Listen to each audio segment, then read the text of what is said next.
एक बार फिर से आपका स्वागत है। आप देख रहे हैं यूपी मांगे उत्तर, और यूपी मांगे उत्तर में आज बात हो रही है आजम खान फैमिली की, जिन्हें 7 साल की सजा सुनाई गई है फर्जी जन्म प्रमाण पत्र के मामले में। आकाश सक्सेना हमारे साथ मौजूद हैं, जिन्होंने एफआईआर दर्ज करवाई थी, जिस पर फैसला आया है। लेकिन अभिषेक राय भी कुछ कहना चाह रहे थे ब्रेक से पहले, लेकिन उससे पहले एक बार फिर से आकाश जी आपके पास, ये तो पूरा मामला चला, क्या आजम खान ने कभी भी ये नहीं कहा, क्या दलील नहीं दी कि देखिए जो इन दोनों में से कोई एक फर्जी है, फर्जी सर्टिफिकेट है? क्या ये कभी नहीं कहा गया, या फिर सिर्फ इस मामले को टालते रहने की कोशिश की चलती रही पूरे ट्रायल के दौरान? देखिए, 18 अक्टूबर 2018 को जब ये मामला, इसकी तहरीर दी गई, तब से लेके और आज, इत्तेफाक देखिए आज भी 18 अक्टूबर ही है जी, इस पूरे इसमें जो पीरियड पूरा रहा, इसमें आजम खान के वकील, रामपुर के वकील से लेके और कपिल सिब्बल साहब तक इसमें वकील रहे हैं। हर मोड़ पर इन्होंने सिर्फ अपने आप को बचाने की पैरवी की और इस मुकदमे को कैसे आगे टाला जाए उसकी प्लान इन्होंने किया। एक सिंगल इनका इस 432 पेजों का जो ऑर्डर है उसमें सबके बयान भी दिए गए हैं। एक बार पढ़ के बारीकी से देखिए तो सही कि इसमें किस किस चीज का जो उल्लेख किया गया है। जितने ये टीवी पर बयान देना बड़ा आसान काम होता है कि लिया और बोल दिया, जितने जो लोग जो इस बात को कह रहे हैं कि पॉलिटिकल है और हिंदू मुसलमान की बात कर रहे हैं, अरे भाई एक बार रामपुर आइए आप, आजम खान की पैरवी करने कोई नहीं आता रामपुर, और वहां से बयान देते हैं कि सब मुसलमान हैं और हिंदू हैं। तो ये बड़ी एक अजीब सी बात लगती है। आप कम से कम उनके पैरोकार बन के एक रामपुर कोर्ट में तो आकर देखिए। हर मामला अपने आप में पेपर एविडेंस के आधार पर है। अभी तो सिर्फ बर्थ सर्टिफिकेट का वाला मामला आया है, अभी उसकी गवाहियां, जो इनके 2 पैन कार्ड हैं उसकी गवाहियां पूरी हो चुकी हैं, उसमें पूरा मामला 313 में लग चुका है। इसके बाद 2 जो पासपोर्ट बने अब्दुल्ला आजम खान के, वो मामला भी आने वाला है। इसके अलावा न जाने कितने ऐसे मामले जो पेपर एविडेंस के आधार पर हैं। तो मेरा कहना यही है कि इन सब बातों में बहस करने का कोई औचित्य नहीं है। बहस करी जाती है राजनीतिक मामलों में, ठीक है, कि ये गलत हुआ और ये सही हुआ। ये सब पेपर एविडेंस के मामले भाई, और जो समझदार होगा व्यक्ति वही समझ सकता है, बाकी तो सब चीका पुकारी करते रहेंगे। ठीक है अभिषेक राय जी, अब इशारा जो है मैं समझ पा रहा हूं, पता नहीं आकाश सक्सेना साहब किस ओर इशारा कर रहे हैं कि दूर से बयानबाजी कर रहे हैं, रामपुर आकर के कोई पैरोकारी नहीं कर रहा है। मैं समझ पा रहा हूं इशारा आपके राष्ट्रीय अध्यक्ष की तरफ है, जिन्होंने पैरोकारी की है दूर से रहते हुए। अभिषेक राय जी देखिए, मैं माननीय जी कुंदन जी, मैं माननीय विधायक जी का बड़ा सम्मान करते हुए उनको ये जरूर बताना चाहता हूँ, बहुत पढ़े लिखे हैं और बहुत सारी इन्होंने याचिकाएं डाल रखी हैं, जिसकी वजह से आज ये विधायक का पद इनको मिल गया।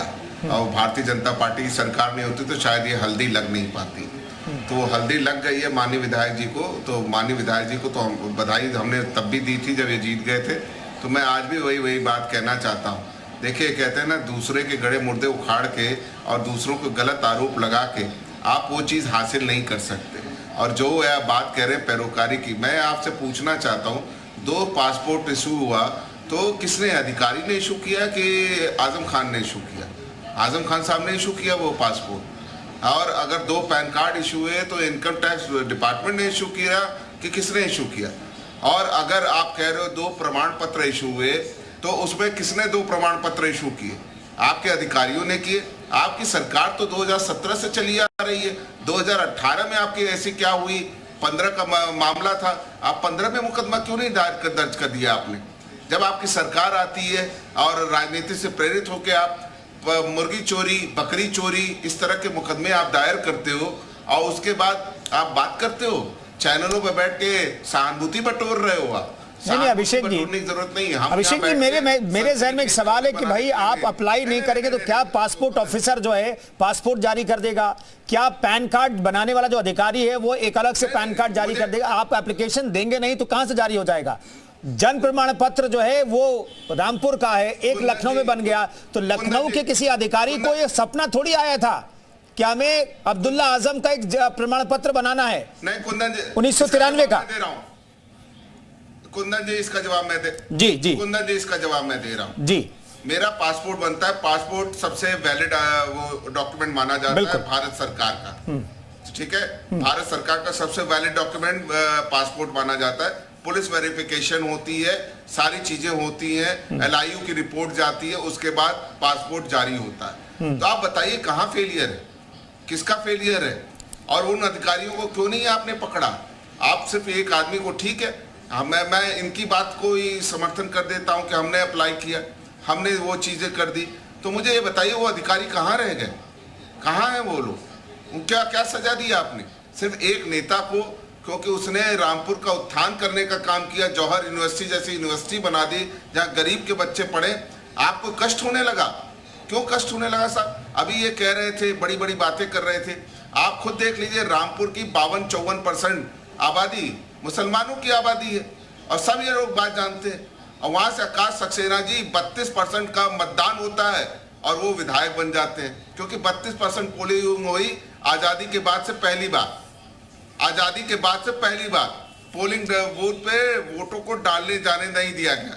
तो ये सबको बताते हैं। नहीं, ये तो राजनीतिक बयानबाजी है सर, ये तो राजनीतिक बातें हैं कि भाई जाने नहीं दिया गया, वो चुनाव कराने की जिम्मेदारी भी आकाश सक्सेना की थोड़ी है, वो तो चुनाव आयोग कराता है। चुनाव आयोग में आप ये बातें कह सकते हैं? नहीं, चुनाव आयोग में ये बातें कह सकते हैं आप, आकाश सक्सेना साहब। हमने कही है हमारी आपत्ति, हमने ये बात, अभिषेक जी पूरी कीजिए बात जल्दी से, हमने बात कही है। दूसरी बात मैं कंप्लीट कर लेने दीजिए प्लीज, जल्दी से अभिषेक, बहुत जल्दी। माननीय विधायक जी से ये जरूर मैं मैं माननीय विधायक जी से जरूर ये बात पूछना चाहूंगा कि माननीय विधायक जी 2015 में अगर आपको ये चीज पता थी तो 2018 का इंतजार क्यों कर रहे थे आप? ये जरूर जवाब दे दीजिए, जनता सुनना चाहती है कि 3 साल आप बैठ के क्यों इसका इंतजार। ठीक है आकाश सक्सेना साहब, पहले आजम खान से डर रहे थे क्या आप? उनका इतना बड़ा रसूख था कि आप नहीं गए FIR दर्ज कराने? पहले तो मैं अपने भाई को ये बताना चाहूंगा, जब घोषित चुनाव जीतते हो तो समाजवादी पार्टी के कार्यकर्ताओं के बल पे जीतते हो, और रामपुर में भारतीय जनता पार्टी जब जीतती है तो आप देखते हो कि सब मतदान कम हो रहा है। भाई अजीब, मतलब चित भी मेरी पट भी मेरी। एक बात, अब आते हैं 2015 पे।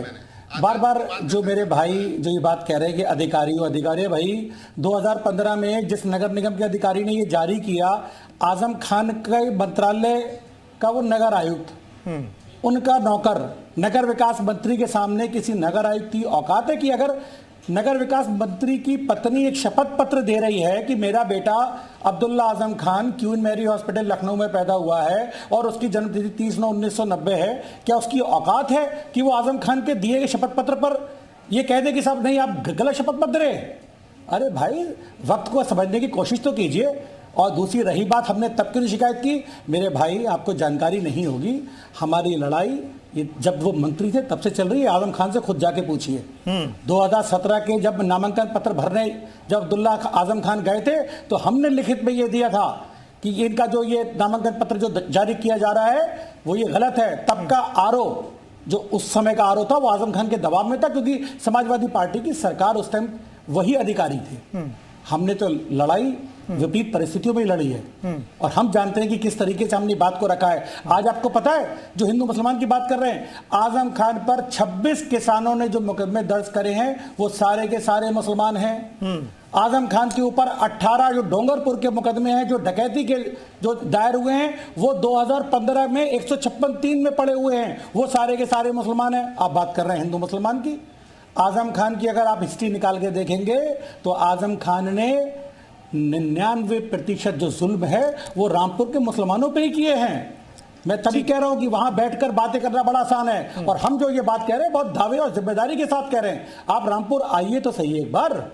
और आजम खान की यूनिवर्सिटी, इसकी कॉलेज की बात करते हैं, लोकसभा में खड़े होकर बयान देता है आजम, ये कहता है कि मैं बच्चों को फ्री पढ़ाता हूं, 2,500 रुपए महीना फीस लेता है।